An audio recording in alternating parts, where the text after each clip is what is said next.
আসসালামু আলাইকুম বন্ধুরা, তোমরা কেমন আছো? আমি ফারিন আল্লাহর রহমতে অনেক ভালো আছি। আজকে চলে এসেছি আমার চ্যানেলে নতুন একটি সিরিজ নিয়ে।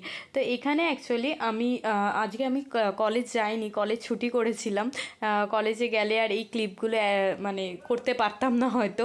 তো এখানে হচ্ছে আমার বাড়িতে একটা মিলাদের আয়োজন করা হয়েছিল এবং এই আয়োজনটা আমার জামাইবাবু করেছিলেন। জামাইবাবু মিন্স আমার পিসির হাজব্যান্ড। তোমরা হয়তো অনেকেই দিদির বরকে জামাইবাবু বলে থাকতে পারো, বাট আমাদের রিলিজিয়ানের মধ্যে পিসির বরকে আমরা জামাইবাবু বলি। তো এখানে জামাইবাবু একটা মিলাদের আয়োজন করেছিলেন আর এখানে তারই প্রিপারেশন চলছিল। তো সবাই মিলে হাতে হাতে আমরা কাজ করছিলাম আর ভীষণ এনজয় করছিলাম, হাসাহাসি করছিলাম, গল্প করছিলাম, আড্ডা মারছিলাম, এগুলোই হচ্ছিল। আর এখানে হচ্ছে আমার বড় আব্বা মানে আলু কাটছিলেন এবং আমিও তার আগে অলরেডি আলু কেটে দিয়েছি। এরকম নয় যে আমি শুধুই ভিডিও করেছি, কোনো কাজ করিনি। তো কাজ টাজ করার পর একটু ভিডিও করলাম। তারপর আর কি এখানে আমার বোন মানে পিসির মেয়ে, ও হচ্ছে চা রেডি করছে, কারণ সবাইকে একটু এনার্জি দিতে হবে তো কাজের জন্য, তাই জন্য ও চা রেডি করছিল। তো ও দারুণ মানে খুব ভালো চা বানায়, তো সবাইকে ওর হাতের চা খাওয়াচ্ছিল। আর এখানে আমার জামাইবাবু চিকেন ধুচ্ছিলেন, প্রায় 15 থেকে 17 কিলো মতো চিকেন ছিল। অ্যাকচুয়ালি আমাদের মধ্যে মানে আমাদের রিলিজিয়নের মধ্যে মিলাদ হওয়ার পর কিছু সিন্নি ডিস্ট্রিবিউট করতে হয়, যেনারা আসেন মানে মহিলারা, তারপরে যারা আসেন আর কি সবাইকেই কিছু না কিছু দিতে হয়, মানে কিছু খাবার দিতে হয় আর কি। মিষ্টি, কেউ মিষ্টি দিতে পারেন, কেউ বিরিয়ানি দিতে পারেন, কেউ মানে যা যা ইচ্ছা আর কি, যে যেরকম পারবে আর কি খাওয়াতে পারে। তো তারই প্রিপারেশন চলছিল। এখানে বিরিয়ানি ডিস্ট্রিবিউট করা হবে, তারই প্রিপারেশন চলছিল। আর ওখানে তো আমার দিদির ছেলে কুরকুরে খাচ্ছিল, ও তো ভীষণ কুরকুরে খেতে ভালোবাসে।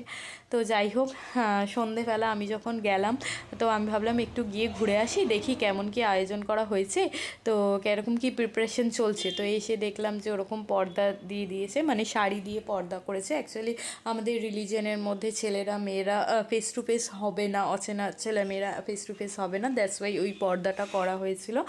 আর এখানে হচ্ছে রজনীগন্ধার স্টিক এনেছে আমার নশিজু কাকু, হাওড়া থেকে এনেছিল রজনীগন্ধার স্টিক।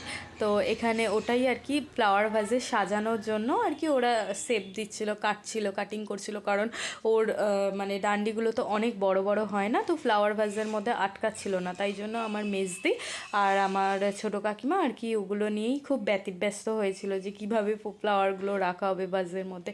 অ্যাকচুয়ালি এই যে টেবিলটা, এই টেবিলের মধ্যে বললাম না যেনারা মিলাদ করবেন ওনারা বসবেন, অ্যাকচুয়ালি বায়ান করবেন যারা বিশিষ্ট ব্যক্তিরা আসবেন, তো তাদের জন্যই আর কি প্রিপারেশন করা হচ্ছিল। আর এখানে যেটা বললাম যে আমাদের পর্দা করা হচ্ছিল, যে মেয়েরা এক সাইডে বসবে এবং ছেলেরা এক সাইডে বসবে, তো সেই রকম মতোই মেয়েরা এই সাইডে বসেছে এবং চেয়ারে ছেলেরা বসেছে। আর এখানে তো আমার দিদির ছেলে এত বদমাইশি করছে, ও তো বাড়িতে লোক দেখে আরও বেশি বদমাইশি করা শুরু করে দিয়েছে, তো ওকে তো ধরে রাখা যাচ্ছে না। আর he is also very happy, এত লোক দেখে ও তো একদম খুশি হয়ে গেছে। আর যেটা বলছিলাম যে বিরিয়ানি ডিস্ট্রিবিউট করা হবে, তো তাই জন্য এখানে আমার ভাই দাদা ওরা সবাই মিলে আর কি বিরিয়ানির প্যাকেট মানে পার্সেল রেডি করছিল, যে মিলাদ শেষ হওয়ার পরেই সবাইকে দিতে হবে। তো এটা তারপর এই যে এখানে সবাই গল্প করছিল, মানে গল্প না, শুনছিল, মিলাদ শুনছিল, আর সবাই তারই ফাঁকে আর কি একটু আলাপ আলোচনা চলছিল। তো যাই হোক, অনুষ্ঠানটা খুব ভালোভাবেই মিটে গেছে। তো মানে সাকসেসফুলি একদম সব কিছু হয়েছে। তো ওটার মানে ক্লিপটা নিতে পারিনি যে কিভাবে কি হচ্ছিল, মানে একটু সবাই আর কি ওটা শুনতে ব্যস্ত ছিলাম। তো তারপর হচ্ছে মানে সব কিছু মিটে মাটে গেছে, সবাই বাড়ি চলে গেছেন। আর এই আমার চ্যানেলটা সাবস্ক্রাইব করে দিও, লাইক করে দিও, শেয়ার করে দিও, বাই।